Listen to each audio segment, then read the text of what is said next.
Assalamualaikum warahmatullahi taala wabarakatuh. Kembali lagi di channel Fiksi Cerita Horor. Untuk kisah kali ini masih ada sebuah cerita dari tulisannya akun Twitter yang bernama @waliski01. Dan untuk kisah yang akan saya bawakan kali ini yaitu sebuah kisah yang berjudul Warisan Bapak. Dan untuk seperti apa kisahnya, mari kita masuk saja ke ceritanya.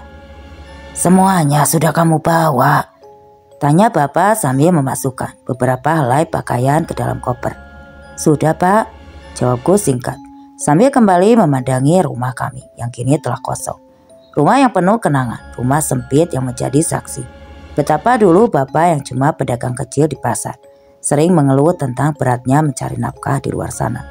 Rumah yang menjadi saksi di mana aku tumbuh menjadi anak pintar dan pendiam karena tidak mampu memiliki sejumlah barang yang mana anak lain punya. Namun semua itu tinggal sejarah. Bapak yang kini telah sukses menjadi seorang pengusaha hanya mampu mewujudkan impian untuk membeli sebuah rumah yang jauh lebih besar. Setelah semuanya beres, aku masuk ke dalam mobil lalu duduk di kursi belakang. Kamu siap? Tanya bapak yang terlihat gagah di belakang setir. Aku mengangguk sambil tersenyum lalu melirik ke arah ibu yang duduk di samping bapak dengan wajah semeringah, dan kami pun segera melaju. Nak, ini kamar kamu, ucap bapak dengan begitu bangga sambil membentangkan tangan seolah memamerkan kamar besar bercat putih. Gimana, kamu suka? Bagaimana tidak? Aku yang dulu tidur di kamar sempit dengan ranjang kusam dan lemari prasi yang pintunya copot, kini memiliki sebuah kamar besar lengkap dengan isinya yang memanjakan mata. Untuk ukuran anak 12 tahun seusiaku, ini merupakan sebuah surga yang aku inginkan. Sebuah lemari besar bergambar tokoh superhero favoritku bersanding dengan ranjang besar berkasur empuk. Terdapat sebuah meja belajar yang bagus dan terdapat sebuah lampu di atasnya. Dan bukan hanya itu saja, rumah baru ini sangatlah begitu besar dan luas. Ruang tamunya saja hingga mampu memantulkan gema ketika aku berteriak di tengahnya. Hawa di rumah pun terasa dingin dengan AC penyejuk udara yang terpasang di setiap ruangan. Kamar mandinya luar biasa. Aku tidak henti-hentinya tertawa kegirangan. Dekat dengan kloset duduk sambil memainkan shower mandi yang selama ini cuma bisa aku lihat di TV. Wah, hebat banget kamu ya, ucap Om Agus, teman dari bapak yang kala itu datang mengunjungi rumah kami yang baru. Bapak cuma tersenyum lebar sebelumnya. Akhirnya keduanya larut perbincangan akrab, ditemani kopi dan cemilan yang disuguhkan ibu. Tapi rasa kagumku akan rumah ini seketika berubah ketika beberapa bulan berikutnya aku mengalami peristiwa yang akan selalu membekas di dalam ingatanku. Saat itulah pertama kali aku melihat si monster. Aku menjulukinya seperti itu karena sosoknya mirip dengan monster-monster yang sering aku lihat di film-film horor. Malam itu aku biasa buang air kecil sebelum tidur. Mendadak mencium bau amis yang amat sangat menyemat hingga membuat perutku mual. Aku heran dan menduga-duga dari mana bau yang tidak sedap itu berasal. Namun aku langsung terkejut ketika melihat sesuatu yang berdiri di ambang pintu kamar orang tuaku. Aku tersulut mundur saat melihat sosok berkulit hitam legam, perutnya buncit telanjang dada. Dia menatap tajam dengan mata yang memerah dan besar. Gigi-giginya yang runcing menatap tajam ke arahku sambil menyeringai. Saat itu aku memalingkan wajah, segera lari berhamburan masuk ke dalam kamar. Lalu bersembunyi di balik selimut dengan tubuh gemetar ketakutan. Sepanjang malam itu aku terjaga bayangan sosok mengerikan itu seolah mendekat erat di dalam benakku hingga aku tidak berani untuk memejamkan mata. Sampai akhirnya terdengar suara lantang azan subuh seolah menjadi obat penenang yang mampu membuatku perlahan tertidur. Pak, semalam Dewa lihat setan, ucapku kepada bapak saat kami sarapan di meja makan. Setan? Setan apa kamu? Salah lihat kali, ucap bapak saat itu yang tanpa menengok ke arahku sambil menyuapkan nasi ke dalam mulutnya. Melihat sikap bapak yang acuh tak acuh, yang tadinya aku mau menyanggah ucapannya, malah akhirnya aku terdiam sendiri. Iya, mungkin aku salah lihat, Batinku mengamini. Makanya kamu itu jangan suka nonton film horor, jadinya ke bawah-bawah kan? Saut ibu menambahkan sambil menaruh segelas susu di hadapanku. Tapi beberapa hari berikutnya, justru saat itu aku telah melupakan peristiwa itu. Tepat tengah malam, aku yang haus dan berniat ke dapur untuk mengambil air minum, kembali mencium aroma itu. Seketika muncul rasa was-was di dalam hati. Khawatir akan berulang kejadian tempoh hari, dan benar saja. Malam itu si monster tiba-tiba muncul kembali. Astaga, jeritku di dalam batin. Aku hanya berdiri mematung saat melihat makhluk itu memasuki kamar. Seketika aku seperti tersengat. Aku langsung sadar dan berlari ketakutan ke dalam kamar. Dan seperti malam sebelumnya, aku pun kembali tidak bisa memejamkan mata. Jam terlihat sudah subuh saat itu. Saat sayup-sayup ku dengar suara bapak memanggil-manggil ibu dari dalam kamar mereka. Aku bergegas keluar kamar, masih dengan mata yang memerah akibat kurang tidur. Sesampainya di depan kamar orang tuaku, dari celah pintunya yang terbuka, aku tercekat saat menyaksikan sebuah pemandangan pilu di dalam sana. Aku melihat bapak yang dengan panik berusaha membangunkan ibu yang berbaring kaku di atas kasur ibu. Bibirku mengucap lirih karena tidak tahu lagi harus berkata apa. Bapak yang menyadari kehadiranku di situ langsung menyuruhku untuk pergi. Dewa, masuk ke kamarmu. Masuk nak, perintah bapak dengan suara bergetar. Aku pun menuruti perintahnya, langsung kembali ke kamarku. Lalu duduk dan mulai menangis sesegukan di atas ranjang. Tidak lama kemudian dari luar terdengar ramai orang-orang berdatangan seketika. Rumahku menjadi riuh. Selang beberapa saat, bapak masuk ke dalam kamarku dan langsung memelukku erat-erat. Kamu yang kuat ya nak, ibumu sudah tidak ada, ucapnya lirih sambil mengusap kepalaku. Mencoba meredam tangisku yang saat itu semakin pecah. Aku tidak henti-hentinya menangis sambil terus mencoba ditenangkan oleh para tetangga yang terus berdatangan. Bapak tampak sedih. Dia cuma terdiam ketika orang-orang mengucapkan belasungkawa. Jenazah ibu segera diurus dan langsung dimakamkan hari itu juga. Diiringi suara gunjingan orang-orang yang berbisik-bisik. Kematian ibu yang terjadi secara tiba-tiba menyisakan kesedihan dan sejuta pertanyaan di dalam hati kami dan juga semua orang. Beberapa minggu pun berlalu. Aku dan bapak yang kini hanya tinggal berdua berusaha melanjutkan hari-hari berat tanpa ibu. Bapak yang sempat beberapa waktu tidak mau melakukan apa-apa, kini mulai coba beraktivitas. Namun tampaknya bapak bingung dengan apa yang dilakukannya. Pekerjaan rumah yang biasa dilakukan oleh ibu. Bagaimana keadaanmu yo? Tanya Om Agus yang hari itu datang berkunjung. Aku baik-baik saja Gus. Tapi yang aku pikirkan sama Dewa, kasihan dia gak ada yang ngurus, balas bapak. Mungkin lebih baik kamu carikan pembantu untuk mengurus Dewa sekaligus mengurusi rumah, saran Om Agus. Iya, kamu betul Gus, jawab bapak manggut-manggut mengamini ucapan Om Agus. Dan beberapa hari berikutnya hadirlah Mbak Pon, seorang wanita setengah baya yang gesit dan cekatan sebagai solusi dari semua masalah rumah tangga sepeninggalan ibu. Tanpa terasa sudah hampir setahun berlalu sejak kematian ibu. Rumah yang megah ini terasa hampa tanpa kehadirannya.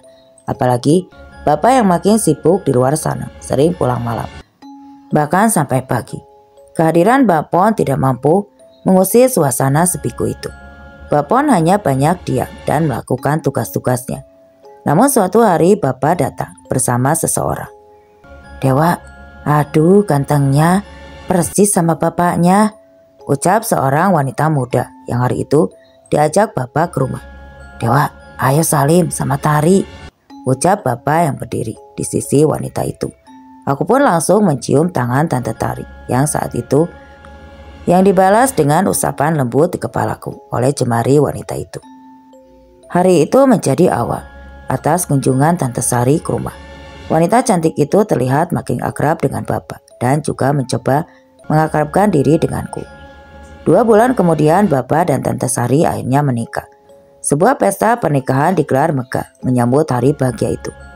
Dewa, mulai sekarang jangan panggil Tante lagi ya, panggil Mama Sari, pinta wanita itu sambil tersenyum bahagia. Aku pun tidak keberatan karena sejak awal perkenalan kami, dia selalu bersikap baik terhadapku. Dan sejak saat itu, Mama Sari mengganti sosok ibu bagi diriku dan juga Bapak yang saat itu merasa bahagia karena kehadirannya membuat pelengkap di keluarga kami. Hari-hari pun berlalu hingga tanpa terasa. Hingga beberapa bulan berikutnya, semua yang telah berjalan dengan baik berubah dalam sekejap. Malam itu terdengar suara menggeram aneh yang membuatku kembali merinding. Bau aneh kembali menyeruak memenuhi ruangan, membuatku tidak berpikir panjang untuk segera berlari masuk ke dalam kamar. Tapi baru saja aku bangkit, aku terdiam kaku ketika melihat si monster sudah berdiri beberapa langkah di hadapanku. Ia menggeram sambil melotot, membuat matanya kian membesar, memancarkan warna merah yang terang, bagai nyala bara api. Dadaku berdebu kencang. Batinku menjerit keras, tapi mulutku terkunci rapat. Ketika perlahan dia bergerak melangkah ke arahku, tubuhku mendadak lemas. Keringat dingin keluar dari pori-pori, nyaliku amplas, hingga membuatku ambruk, lalu tidak sadarkan diri. Entah berapa lama aku pingsan ketika aku terbangun dan mendapati diriku telah berada di dalam kamar. Di sampingku duduk Bapon yang terlihat amat khawatir, sekaligus ketakutan. Aku masih lemas memaksakan diri untuk bangun dan hendak pergi keluar kamar. Namun Bapon mencegahku. "Jangan keluar dulu Mas Dewa, nanti Bapak berpesan," ucap Bapon dengan suara gemetar. "Emangnya ada apa Mbak?" Bapon tampak ragu. Akhirnya dia berbisik di telingaku dengan suara lirih. "Mbak Sari meninggal Mas," ucapnya dengan mimik wajah ketakutan. Aku yang mendengarnya tersentak kaget, seakan tidak percaya dengan apa yang barusan aku dengar. Aku tersentak. Ingatanku kembali kemana di saat waktu aku sebelum pingsan, tentang si monster yang kembali datang ke rumah ini. Tidak lama kemudian Bapak pun datang masuk ke dalam kamar. "Wah, kamu gak apa-apa?" tanya Bapak langsung duduk di sampingku. Wajahnya terlihat amat khawatir. "Mama Sari, kenapa Pak?" Jawabku balik bertanya. Sejenak Bapak terdiam lalu menyuruh Bapon keluar kamar, meninggalkan kami berdua. Mama Sari meninggal, Wak. Tapi kamu di sini saja ya, gak usah keluar," pinta Bapak yang nampak tegak. Aku mengangguk pelan, kemudian Bapak melangkah keluar kamar. Setelah sebelumnya kembali berpesan agar aku tidak kemana-mana. Tapi sikap Bapak barusan malah memancing rasa keinginanku apa yang sebenarnya terjadi dengan Mama Sari. Karena tadi sebelum Mama Sari masuk ke kamarnya, kami berdua sempat mengobrol di depan TV karena sengaja menunggu Bapak yang belum pulang. Akhirnya aku memutuskan untuk melarang perintah Bapak, lalu dengan hati-hati melangkah keluar menuju kamarnya, yang langsung terkejut ketika akhirnya sampai di depan pintu. "Ya Allah!" aku spontan berteriak ketika melihat pemandangan mengenaskan, di mana di sana terlihat Mama Sari terbaring kaku di atas ranjangnya. Matanya mendelik putih, lidahnya menjulur keluar. Tangan dan kakinya tertekuk bagaikan katak terlantar. Bapak terkejut dengan kehadiranku yang tidak disangka-sangka. Dia langsung menutup pintu kamar rapat-rapat. Aku masih terdiam membisu di depan pintu kamar sampai akhirnya muncul Bapon yang datang membawakan air minum. "Mas Dewa, minum dulu," ucapnya sambil menyerahkan segelas air yang langsung kuterima dengan tanganku yang masih gemetaran. Keesokan harinya jenazah Mama Sari langsung dikemupikan. Semua orang-orang yang berbisik dan berkuncing kembali terdengar mengiringi proses pemakaman, persis seperti yang terjadi ketika ibuku wafat. Namun Bapak seperti tidak peduli. Dia tampak sangat terpukul menerima kenyataan bahwa wanita yang belum lama dinikahinya telah meninggal. Berhari-hari Bapak mengurung diri di kamarnya.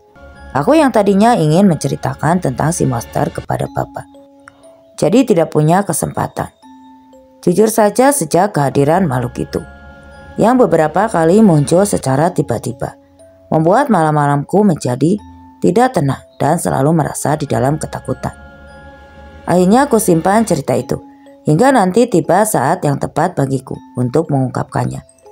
Setelah beberapa minggu akhirnya Bapak berangsur tenang, walaupun masih tampak rasa duka di matanya. Namun dia coba untuk terlihat tegar. Dorongan moral dari Om Agus yang beberapa kali datang berkunjung sedikit banyak membantu Bapak untuk melupakan kesedihannya. Memang pada akhirnya Bapak mau kembali beraktivitas, tapi kini dia lebih banyak diam. Bukan lagi seperti Bapak yang aku kenal, namun aku tidak berani mengusiknya dengan lancang.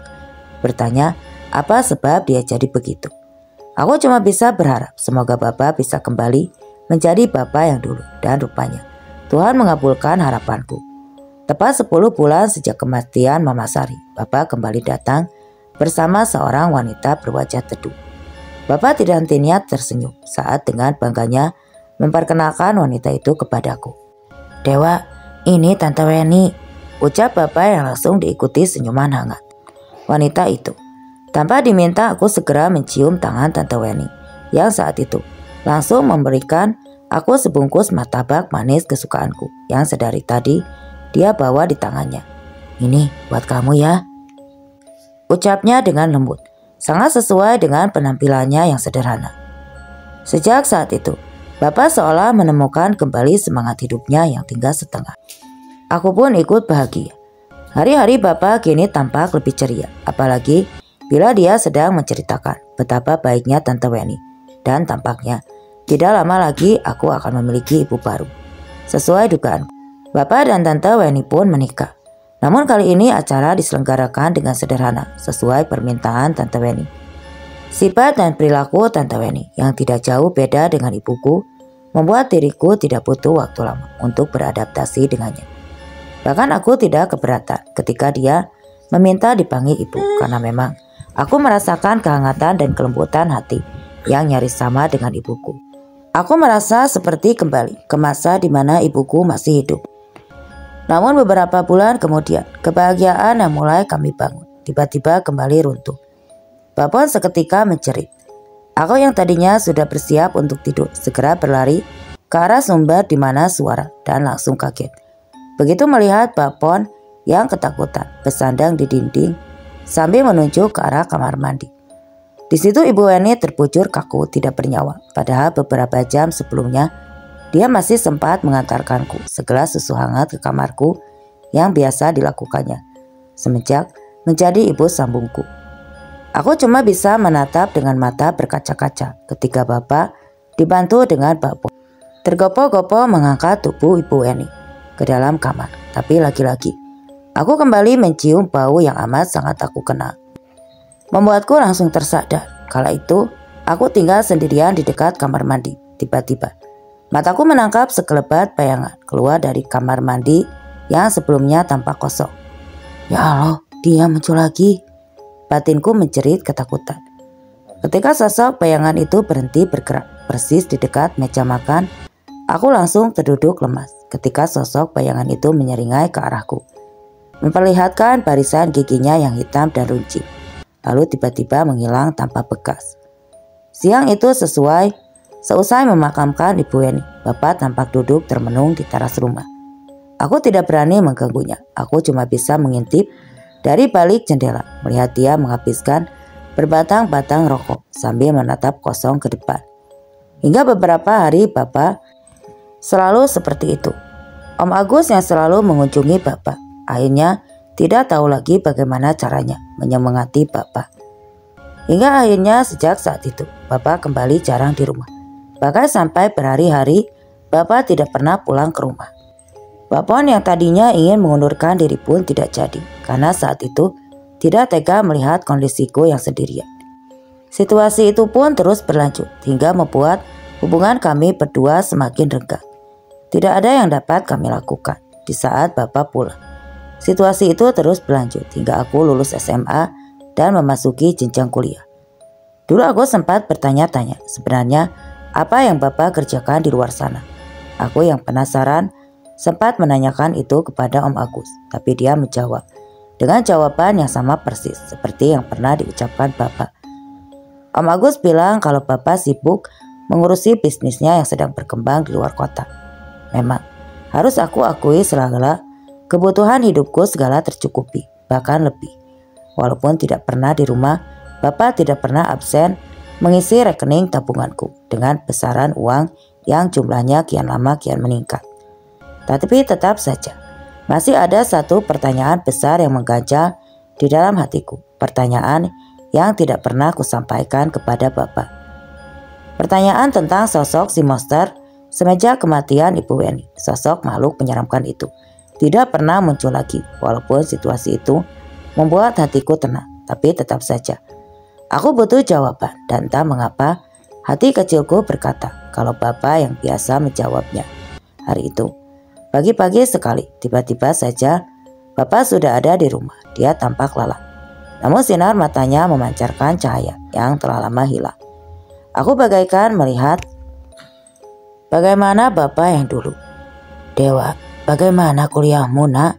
tanya Bapak berbahasa basi sambil menghirup kopi dari cangkir yang ada di tangannya. "Lancar, Pak. Sebentar lagi lulus. Bapak sendiri apa kabar?" jawabku sambil duduk di hadapannya. Bapak tidak menjawab, dia cuma tersenyum lalu kembali menghirup kopi hingga isinya tinggal setengah. "Sudah lama kita nggak ngobrol begini ya, Wak. Bapak kangen," ucap Bapak kemudian. "Iya, Pak. Bapak kemana saja?" sautku coba menanyakan sesuatu yang sudah sering aku dengar jawabannya. "Bapak sibuk, Wak. Tapi tenang saja, sekarang Bapak tidak akan kemana-mana lagi. Bapak lelah," jawab Bapak. Ucap Bapak pelan. Aku tersenyum mendengarnya. Tapi saat mendengar kata-kata lelah yang diucapkan Bapak, seakan tersirat sebuah makna di dalamnya. Dan obrolan kami pun berlanjut. Aku sempat heran melihat perubahan sikap Bapak waktu itu. Namun aku tidak mampu menanyakan sebabnya. Aku tidak mau merusak suasana hangat antara Bapak dan anak yang telah menjadi barang langka di rumah ini. Dan suasana itu berlanjut. Hari-hari berikutnya, Bapak menepati janjinya. Bapak tidak pernah kemana-mana lagi semenjak hari itu. Aku pun seperti menemukan Bapakku yang dulu. Aku kini bagaikan seorang anak kecil yang sedang dimanja Bapak. Walaupun kini aku sudah dewasa, namun Bapak selalu memperhatikan semua kebutuhan dan semua aktivitasku sehari-hari. Bapak seolah-olah ingin membayar hutang kasih sayang yang telah lama tidak dia berikan kepadaku. Dan aku pun menerimanya dengan tangan terbuka. Tadinya sempat terbesit niatku untuk menanyakan tentang si monster kepada Bapak dalam sebuah perbincangan sore di teras rumah. Tapi akhirnya aku urungkan. Aku tidak lagi menemukan alasan untuk menanyakan hal tersebut. Toh makhluk itu telah lama tidak pernah muncul lagi. Jadi untuk apa merisaukannya? Tapi ternyata aku salah malam itu. Seusai makan malam, Bapak mengajakku ngobrol di ruang tamu. Awalnya cuma sekedar obrolan biasa. Namun kemudian ucapannya seolah-olah menyiratkan makna kalau dia akan pergi lagi dan tidak akan pernah kembali. "Dewa, kamu sudah dewasa. Usaha dan pengorbanan Bapak selama ini tidak sia-sia. Kamu telah tumbuh menjadi pria seperti harapan Bapak. Bapak bangga padamu, Nak." Aku yang pada awalnya merasa bahagia. Anak mana yang tidak bahagia bila dipuji seperti itu? Namun ucapan Bapak itu hanyalah pembuka dari kalimat-kalimat berikutnya yang membuat hatiku gundah. "Seandainya saja ibumu masih hidup, dia pasti akan bangga melihatmu. Bapak kangen sama ibumu, Nak. Bapak banyak dosa sama beliau, tapi tidak apa-apa. Sebentar lagi Bapak dan ibumu akan berkumpul bersama." Ucapannya yang langsung membuatku terkejut. "Maksud Bapak apa? Kok ngomongnya kayak gitu, Pak?" Aku mempertanyakan ucapannya barusan. Tapi Bapak tidak menjawab. Dia cuma tersenyum sambil menatapku dalam dan membuat hatiku semakin bertanya-tanya. "Wah, jaga dirimu baik-baik. Tetaplah jadi dewa yang seperti ini. Jangan pernah berubah hanya karena silauan harta. Jangan ulangi kesalahan Bapak," ucap Bapak menutup rangkaian kalimatnya yang membuatku tidak tahu harus berkata apa. Bapak lalu memeluk diriku erat-erat. Terlihat ada air mata mengalir di pipinya yang cepat-cepat diusapnya. Tanpa banyak bicara lagi, Bapak pamit masuk ke dalam kamarnya. Diiringi tatapan mataku yang berkaca-kaca. Tenggorokanku tercekat, lidahku keluh. Suasana haru yang barusan terjadi membuatku enggan beranjak dari tempat dudukku. Untuk sesaat aku terdiam di situ, mencerna ucapan Bapak barusan, sampai akhirnya aku tersadar. Astaga, aku terkejut ketika mencium bau yang telah lama tidak pernah tercium. Bau yang amat kukenal, rasa khawatir campur penasaran perlahan hadir ketika bau amis itu kian lama kian kuat. Namun aku tidak mau lagi lari terbirit-birit seperti dulu. Aku bukan lagi dewa yang dulu, aku bukan lagi bocah ingusan yang selalu ketakutan hingga tidak bisa tidur sampai pagi. Sejenak aku perhatikan seluruh penjuru ruangan yang biasa kujelajahi dengan mataku dari tempatku berdiri, dan akhirnya aku mendapatkan apa yang saat itu berada di depan mataku, sama persis di depan pintu kamar Bapak. Sosok itu perlahan-lahan muncul. Makhluk itu menatap ke arahku dengan pandangan menyeringai, seolah dengan tatapan matanya yang biasa. Namun kali ini diamku bukan lagi karena takut, karena aku sengaja balas menatapnya dengan pandangan yang tidak kalah tajam, seolah menyampaikan bahwa aku tidak gentar. Suasana sesaat menjadi hening dan mistis. Dadaku berdebu keras. Tanganku mengepal siap dengan apapun yang akan terjadi. Tapi mendadak makhluk itu melesat dengan begitu cepat masuk ke dalam kamar Bapak. Aku yang saat itu berlari menyusulnya. Tapi ketika baru saja sampai di depan pintu kamar Bapak, tiba-tiba terdengar suara teriakan begitu keras. Pak, Bapak, buka pintunya Pak. Aku terus menggedor-gedor pintu yang terkunci. Namun tidak ada jawaban. Akhirnya dengan sekuat tenaga, aku dobrak pintu itu dan langsung terkejut melihat pemandangan yang ada di hadapanku. Aku hampir saja jatuh. Bapak! Aku berlari menghampiri tubuh Bapak yang tergeletak di lantai dengan keadaan tubuhnya yang sangat dingin, sedingin es. Namun Bapak tetap diam. Tangisku pecah. Aku menjerit. Meraung-raung memeluk tubuh Bapak. Setan sialan, di mana kamu ha? Hadapi aku. Aku putus asa. Bapak, bangun Pak, bangun. Ucapku lirih sambil meneteskan air mata, berharap dia terbangun. Namun hati kecilku berkata kalau Bapak telah pergi dan tidak akan pernah kembali. Aku duduk termenung di teras rumah. Kupandangi bendera kuning bertuliskan nama Bapak yang terikat pada sebuah tiang. Siang ini upacara pemakaman Bapak baru saja selesai. Banyak yang kaget atas kematian Bapak karena baru saja kemarin dia masih tampak baik-baik saja. Tentu saja hal itu langsung menjadi pergunjingan orang-orang, tapi mereka cuma berani berbisik-bisik di belakangku saja. Selama beberapa hari setelah kepulangan Bapak dan juga spekulasi tentang penyebab kematian Bapak masih terus merebak. Aku yang masih diam dalam situasi berduka coba menghiraukan itu semua. Aku hanya terdiam saat lantunan ayat-ayat suci mengalun di rumah. Aku yang tidak mahir membaca huruf-huruf Arab akhirnya cuma bisa melamun. 2 jam kemudian acara pun selesai. Tampak Pak Ustadz datang mendekat.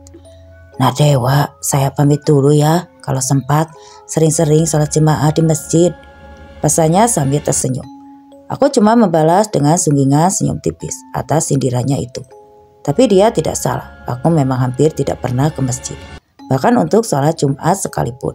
Semasa hidupnya, Bapak memang tidak pernah memaksaku untuk taat beribadah baginya.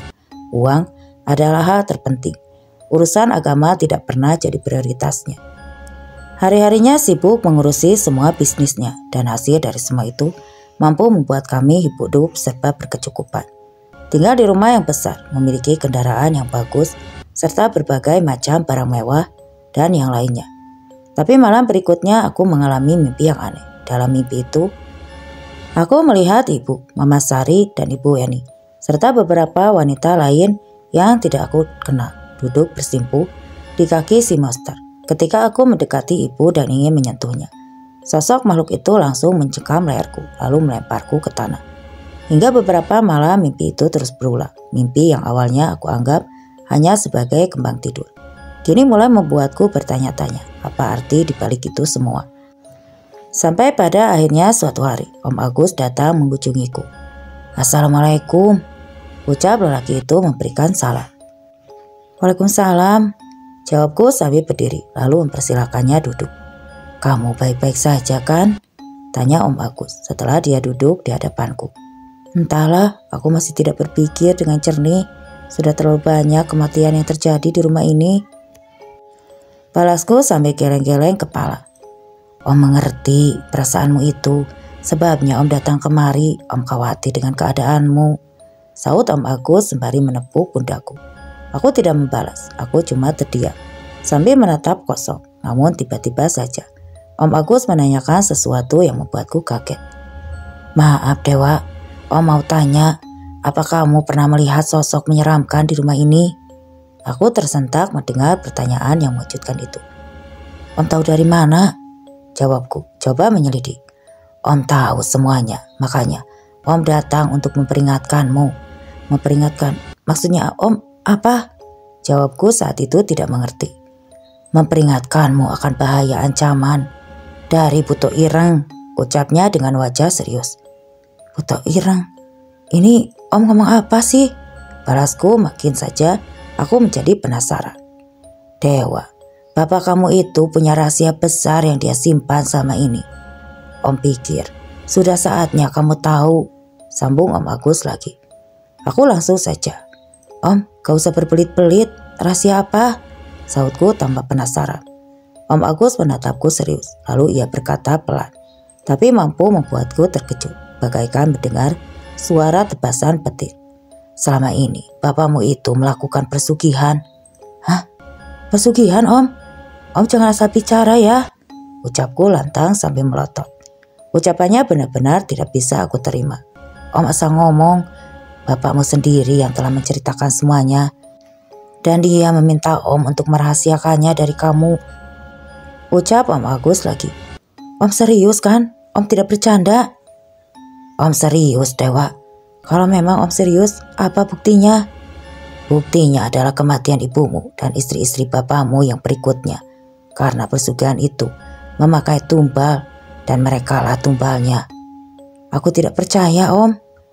Oh, maklum kalau kamu tidak percaya. Tapi seperti yang pernah bapakmu bilang, cepat atau lambat Buto Ireng itu akan datang.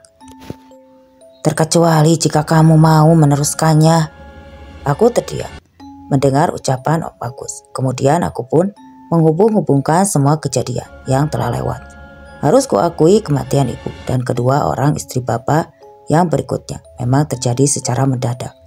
Namun selama ini aku pikir semua itu akibat ulah dari orang jahat atau saingan bisnis bapak yang sengaja mengirim si monster untuk menghancurkan keluarga kami dan tidak ada hubungannya sama sekali dengan persugihan atau hal semacamnya. Ah, gak mungkin. Masa iya bapakku begitu? Ucapku membela. Karena aku yakin bapak tidak segila itu sampai tega mengorbankan ibu. Maaf, tadinya Om juga tidak percaya. Tapi coba kamu pikir baik-baik, Wak. Dari mana semua harta kekayaan bapakmu ini? Segala sesuatunya dia raih dengan singkat, sedangkan tadinya dia hanyalah seorang pedagang kecil. Aku mencerna omongan Om Agus. Logikaku berpikir, dari mana bapak mendapatkan harta yang begitu melimpah dengan waktu yang singkat? Sedangkan selama ini aku tidak pernah tahu apa yang dikerjakannya. Lalu kemudian Om Agus pun menceritakan panjang lebar, dan aku hanya mampu terdiam seksama mendengarkan semua pembicaraannya. Dulu saat kalian miskin, bapakmu itu amat sangat tidak tega karena tidak bisa membahagiakan keluarganya. Lalu muncullah godaan setan yang membuat bapakmu menjadi terjerumus.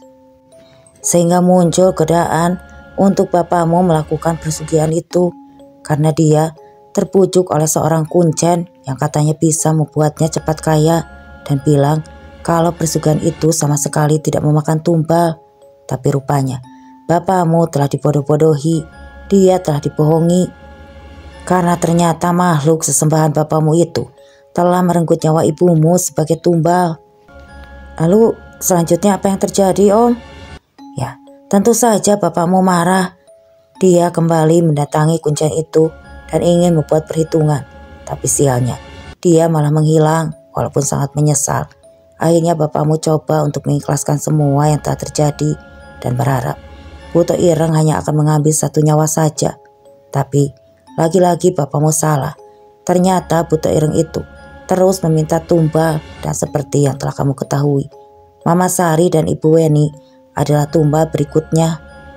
Aku tertegun mendengar kisah panjang dari Om Agus. Barusan sejuta pertanyaan akhirnya menemukan jawaban. Tapi jadi tumbas satu pertanyaan baru yang terasa mengganjal di pikiranku. Tapi kan Bapak tidak pernah menikah lagi setelah Ibu Yani meninggal. Lalu selama ini siapa yang jadi tumbalnya? Tanyaku minta penjelasan. Kamu salah, Wak. Diam-diam di luar sana, bapakmu beberapa kali menikah lagi dan bisa ditebak siapa yang jadi tumbal berikutnya. Bapakmu terpaksa melakukan itu karena dia khawatir Buta Ireng akan mencelakai dirimu bila dia berhenti memberikan tumbal. Namun karena tidak ingin terus-menerus menjadi budak Buta Ireng, akhirnya bapakmu memutuskan untuk berhenti. Dia sudah lelah dan tidak ingin melanjutkan persugihan, dan tentu saja harus siap ketika Buta Ireng kelak datang untuk mengambil nyawa istrimu. Jelas Om Agus.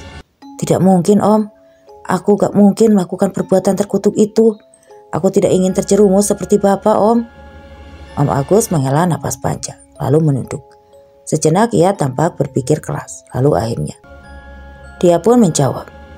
Om paham, dua hal yang akan terjadi. Pilihannya ada dua, dimangsa atau jadi pemangsa. Bila berhenti berarti mati, bila lanjut berarti tetap hidup. Ucap Om Agus coba mengingatkan, apa tidak ada cara lain Om?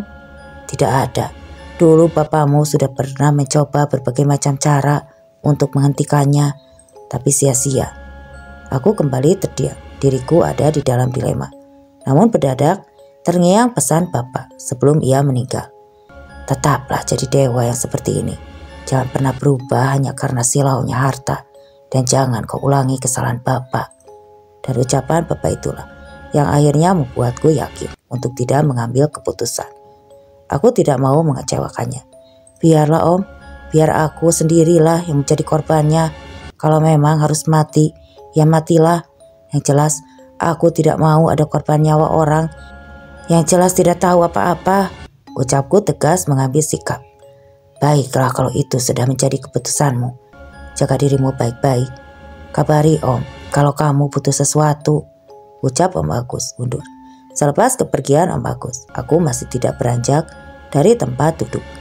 Pikiranku melayang kemana-mana. Jujur saja, semua cerita dari Om Agus tadi membuat perasaanku jadi campur aduk. Dewa, sebaiknya kamu makan dulu. Saya sudah siapkan makanan di atas meja. Ucapan Big Pon membuyarkan lamunanku. Iya Mbak, makasih. Bapon sesekali makan juga ya. Kita makan bareng-bareng. Ucapku sambil tersenyum. Di meja makan terlintas kembali semua kenangan bersama ibu dan bapak. Betapa meja makan ini pernah menjadi tempat berbagi cerita dan canda, hingga tanpa sadar membuat mataku perlahan mulai basah. Mas Dewa kenapa? Kok nangis? Tiba-tiba saja Pak Pon bertanya mengagetkanku. Oh, gak apa-apa Mbak, cuma kangen sama ibu dan bapak.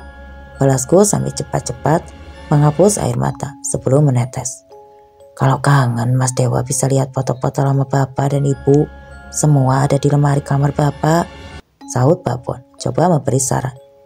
Iya Mbak, makasih ya. Selesai makan, aku pergi ke kamar Bapak, mengikuti saran Pak Pon. Sejenak aku pandangi seisi kamar, tempat di mana nyawa kedua orang tuaku direnggut oleh si monster, alias Buta Ireng. Aku langsung mengambil beberapa album foto yang tersimpan rapi di dalam lemari. Tapi di salah satu album, aku menemukan selembar foto yang selama ini belum pernah kulihat. Bapak nampak berfoto di depan sebuah danau bersama seorang lelaki tua yang tidak aku kenal. Tampak ada sebuah tulisan di balik foto itu, Sendang Mulyo. Sejenak aku tertegun menatap foto itu dan entah mengapa hati kecilku berkata kalau lelaki tua di dalam foto itu adalah sosok sang kuncen itu. Foto siapa Mas Dewa? Tanya Bapon yang tiba-tiba saja sudah berdiri di belakangku. Foto Bapak, tapi sayang Pi. Saya nggak tahu tempatnya ini di mana. Saya juga nggak tahu siapa laki-laki tua ini. Ucapku sambil menyodorkan foto itu kepada Bapon. Sendang Mulyo. Ini kok mirip tempat yang dekat dengan tempat tinggal saya ya? Serius, Bapon tahu ini di mana? Bapon terdiam sejenak, lalu dia memperhatikan foto itu dengan serius. Tapi kemudian wajahnya tampak yakin. Iya betul, ini desa Sendang Mulyo. Tempatnya tidak jauh dari kampung saya. Ujar Bapon sambil mengaku pasti. Sesaat aku termenung, langsung timbul niatku untuk mengunjungi tempat itu dan melacak keberadaan sang kuncen. Aku pikir sebelum aku mati, aku ingin membuat perhitungan kepada kuncen keparat yang telah menjerumuskan bapakku itu. Akhirnya berbekal petunjuk dari Papuan, keesokan harinya aku berangkat menuju Sendang Mulyo. Tadinya aku ingin meminta bantuan Om Agus untuk mendampingiku ke sana. Namun setelah kupikir ulang, akhirnya kuurungkan niatku itu karena aku tidak mau merepotkannya. Selama ini Om Agus sudah begitu baik terhadap keluargaku. Jika nanti terjadi sesuatu hal yang buruk, aku tidak ingin melibatkannya. Biarlah semua ini menjadi tanggung jawabku. Kupacu mobilku sambil terus mengumpulkan nyali, memantapkan hati, dan mencoba menyusun rencana apa saja yang akan aku lakukan untuk mencari keberadaan sang kuncen nanti. Akhirnya setelah melakukan beberapa jam perjalanan dan sempat beberapa kali salah jalan, aku tiba di salah satu desa di kaki sebuah gunung, Sendang Mulyo. Tatapku lirih membaca sebuah tulisan yang terpampang pada papan kecil di sisi sebuah gapura. Hari menjelang malam, semua sekitaran tampak sangat sepi, hingga membuat daerah ini bagaikan tidak berpenghuni. Kulangkahkan kaki menyusuri sebuah jalan kecil, berbatu, dan membelah hutan kecil. Di kanan kiri jalan. Setelah beberapa lama akhirnya mulai terlihat deretan rumah penduduk. Namun suasana yang sunyi membuatku yang tadinya ingin bertanya malah jadi kebingungan sendiri. Tapi di sebuah tepi jalan yang agak lapang, terlihat ada nyala cahaya lampu dari sebuah warung. Tampak seorang wanita separuh baya yang sedang membereskan barang. "Assalamualaikum, permisi Bu," ucapku sesopan mungkin sambil tersenyum. "Waalaikumsalam," ucap ibu itu sambil berbalik badan. Dia menatapku dengan heran. "Maaf Bu, saya mau tanya, apa Ibu kenal dengan orang yang ada di foto ini?" Tanyaku menunjuk foto yang ada sosok lelaki tua yang ada di foto itu. Wanita itu sejenak memandangi foto. Dahinya saat itu tampak berpikir, "Oh, ini Pak Gondo, dia memang warga desa sini. Tapi ini foto lama ya? Soalnya Pak Gondo terlihat jauh lebih muda," jawab wanita itu. "Pak Gondo, apa dia masih tinggal di sini Bu?" Tanyaku kembali dengan hati sedikit senang karena merasa usahaku akan membuahkan hasil.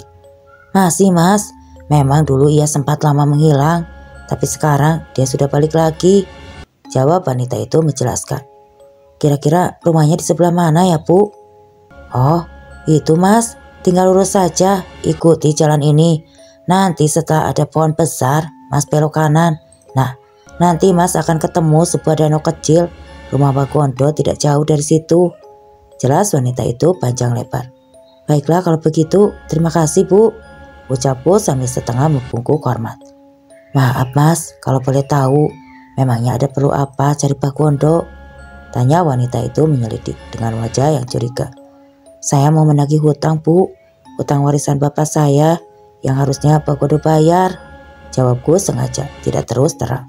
"Oh gitu, tapi saran saya Mas, lebih baik hati-hati, dia itu bukan orang baik-baik loh. Kalau Mas mau, nanti suami saya bisa antarkan ke sana," ucap wanita itu coba menawarkan. "Gak usah Bu, biar saya sendiri saja, saya gak mau merepotkan," balasku sungkan. "Ya sudah, tapi hati-hati ya Mas," sambung wanita itu kembali memperingatkan. Aku pun kembali mengucapkan terima kasih dan kembali melanjutkan perjalananku yang ditunjuk oleh perempuan yang berada di warung tadi.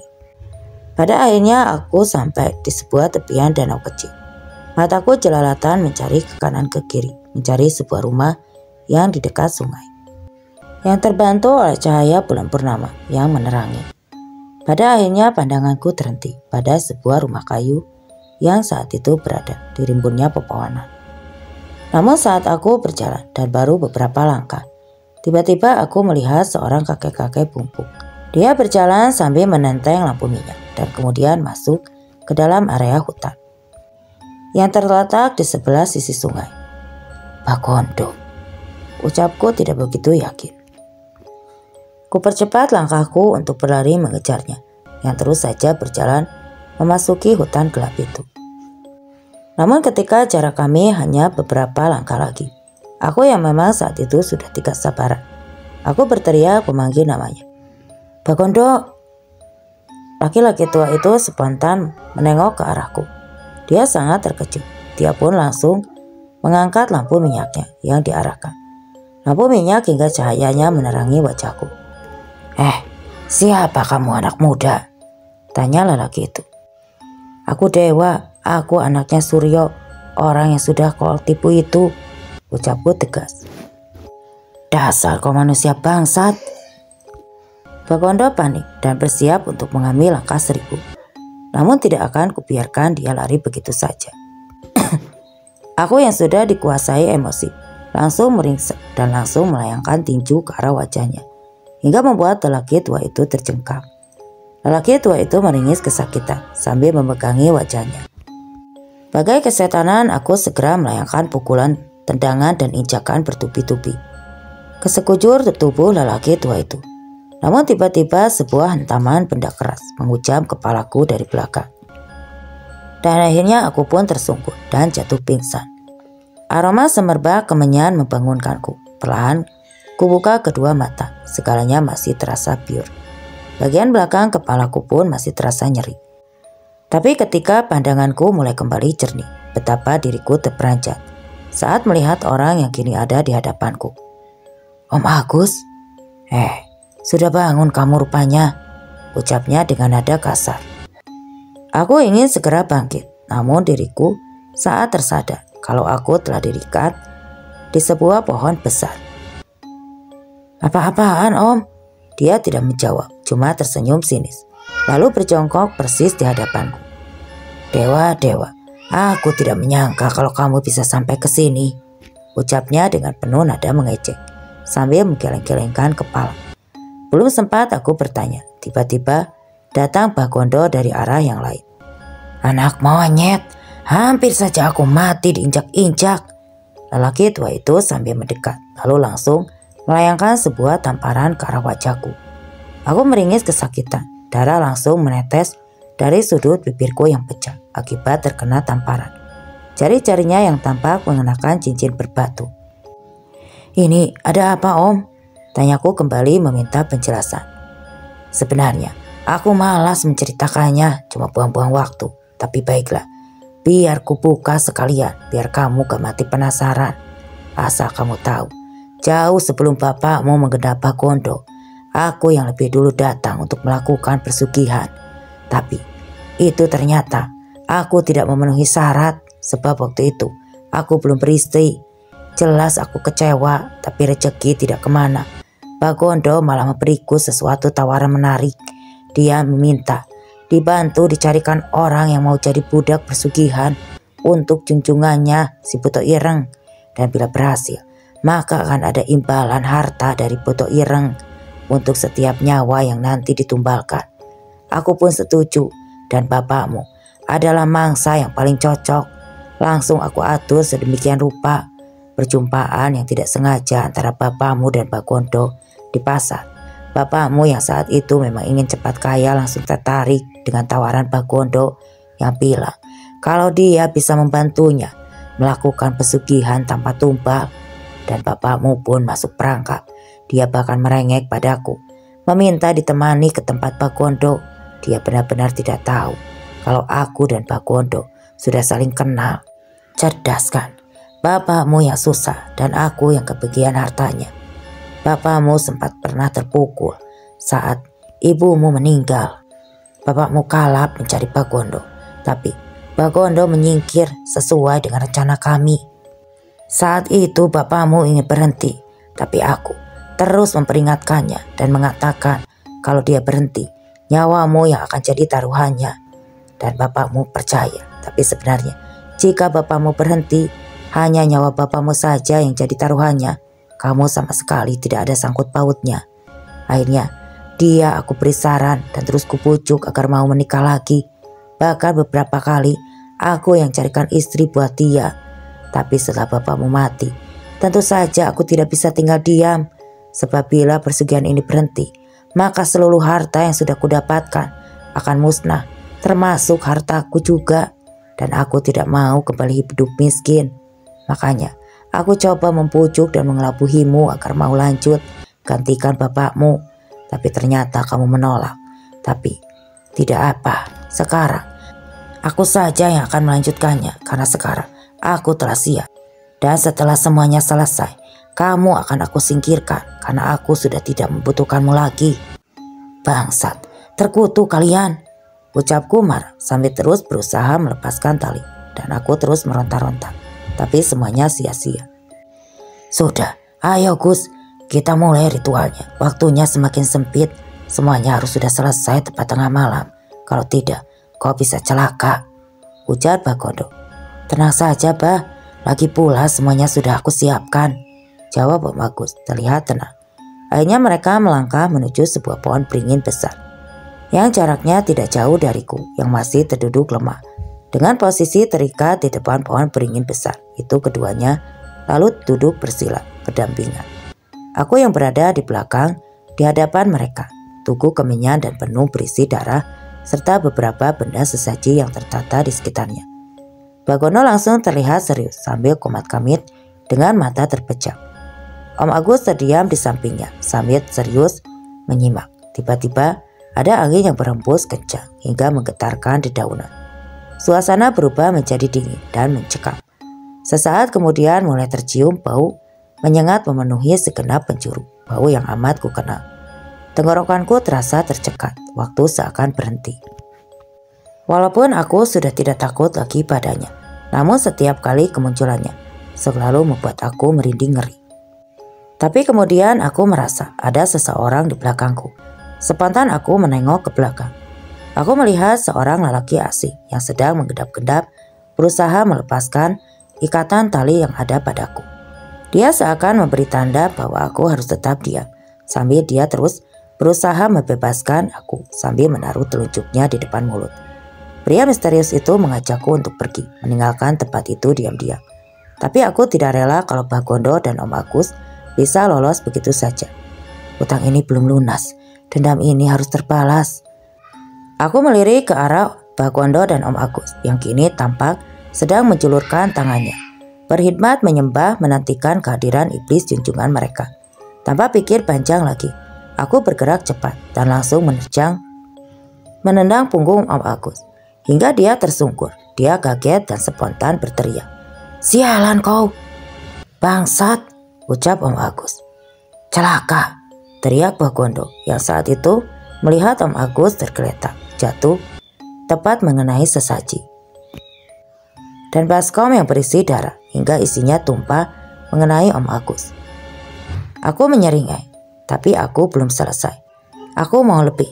Ku ambil ancang-ancang untuk lanjut menyerang. Namun tiba-tiba muncul kepulan asap yang entah datang dari mana. Kepulan asap itu tiba-tiba lama-lama berubah menjadi sosok tinggi besar, berperut buncit, berkulit hitam legam, bermata merah menyala, bagaikan pijar bara api. Si pria asing ketakutan. Dia langsung menarik tanganku untuk berlari dari tempat itu. Tapi saat kami berlari, kemudian aku mendengar teriakan yang spontan. Aku pun melirik ke arah belakang.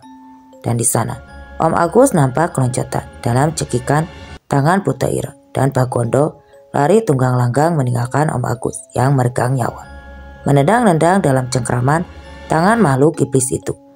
Iblis itu rupanya marah akibat ritual yang gagal, dan kelak aku tahu ini adalah sebuah kesalahan yang fatal bagi si pelaku ritual. "Ayo Mas!" teriak si pria asing seakan menyadarkan kesadaranku. Kami pun segera berlari cepat menjauh dari tempat terkutuk itu. Kami terus berlari menengok lagi. Sang pria asing lalu berbelok arah menuju perkampungan penduduk. Akhirnya pelarian kami berakhir di hadapan sebuah rumah. Pria itu langsung mengetuk pintu rumah dengan keras dan tergesa-gesa. "Buka pintunya!" teriak lelaki itu dengan panik. Pintu pun segera dibuka. Dari balik pintu muncul wanita pemilik warung tadi dengan wajah yang terheran-heran melihat kami yang saat itu melihat kami dengan napas yang terengah-engah. "Ya Allah Pak, ayo masuk," perintahnya. Cepat-cepat mempersilahkan kami masuk. Lalu segera menutup pintu rapat-rapat. "Ini diminum dulu Mas," ucap si wanita sambil menyodorkan segelas air putih yang langsung kutegak habis. "Terima kasih Bu," sautku. Setelah meletakkan gelas lalu bersandar kelelahan di kursi sambil memandangi ke arah pria asing yang duduk di sebelahku. "Terima kasih ya Pak, Bapak sudah menolong saya," ucapku sembari menyodorkan jabat tangan erat kepada pria asing itu. "Sama-sama Mas, untung saya belum terlambat, kalau enggak, wah saya gak bisa membayangkan." "Iya Mas, tadi setelah Mas pergi saya langsung minta tolong suami saya untuk nyusul karena saya khawatir," ucap si wanita pemilik warung itu sambil mengelus-ngelus tangan si pria asing yang ternyata dia adalah suaminya. "Maaf Mas, sebenarnya Mas ini siapa? Lalu makhluk itu makhluk apa ya?"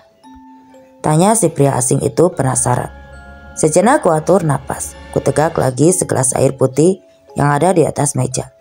Lalu aku menceritakan kali semua yang telah terjadi, termasuk ulah Ki Pondok dan juga Om Agus yang telah bersekongkol menipu Bapak dan coba mengelabuiku untuk melakukan pesugihan. "Ya Allah, kok tega banget ya?"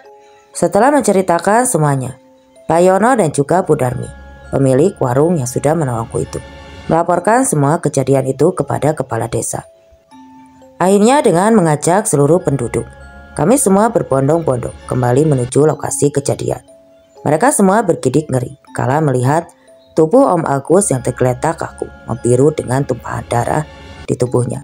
Namun Bagondo tidak mampu ditemukan. Lelaki tua itu bak menghilang tanpa jejak. Penduduk desa yang saat itu telah tahu karena desanya dijadikan tempat persugihan, langsung membakar dan menghancurkan rumah Bagondo. Setelah semuanya selesai, keesokan harinya aku pamit pada Pak Yono dan juga Bu Parmi, sambil tidak lupa berkali-kali mengucapkan terima kasih atas semua bantuan dan pertolongan yang telah mereka berikan. Dan benar ucapan Om Agus, semua hasil dari persugihan itu satu persatu musnah. Mobil yang aku kendarai mendadak mogok, lalu terbakar dalam perjalanan pulang ke rumah. Beberapa minggu kemudian, sawah dan kebun warisan peninggalan Bapak pun jadi rusak dan kering. Semua hewan ternak tiba-tiba saja mati dan secara aneh langsung membusuk. Sempat terdengar kalau rumah dan tempat usaha milik Om Agus terbakar secara tiba-tiba tanpa ada yang tahu penyebab seluruhnya. Uang simpanan milik dia dan istrinya pun ludes akibat ditipu orang. Akhirnya sebelum ikut musnah, rumah warisan Bapak beserta isinya segera aku jual murah dan hasilnya kusumbangkan ke panti asuhan. Aku berharap itu setidaknya bisa mengurangi dosa Bapak di masa hidupnya. Kini setelah lulus kuliah, aku langsung diterima bekerja di sebuah perusahaan swasta. Sekarang aku tinggal sendirian di sebuah rumah kontrakan yang sempit. Namun hatiku jauh lebih tenang. Tadinya aku sempat khawatir kalau Putu Ireng akan datang menjemput nyawaku. Tapi nampaknya pesugihan itu benar-benar terputus semenjak Bapak menghentikannya. Bapak sudah kembali ke kampung halamannya. Aku yang telah menganggapnya sebagai keluarga selalu berpesan agar dia tidak sungkan untuk menghubungiku bila dia membutuhkan sesuatu. Ya, walaupun hidupku tidak lagi bergelimang harta, namun aku menjalaninya dengan bahagia. Diriku bangga karena telah menjadi pria seperti keinginan Bapak, dan aku pun berharap di alam sana Bapak dan Ibu tersenyum bangga kepadaku. Dan cerita pun selesai.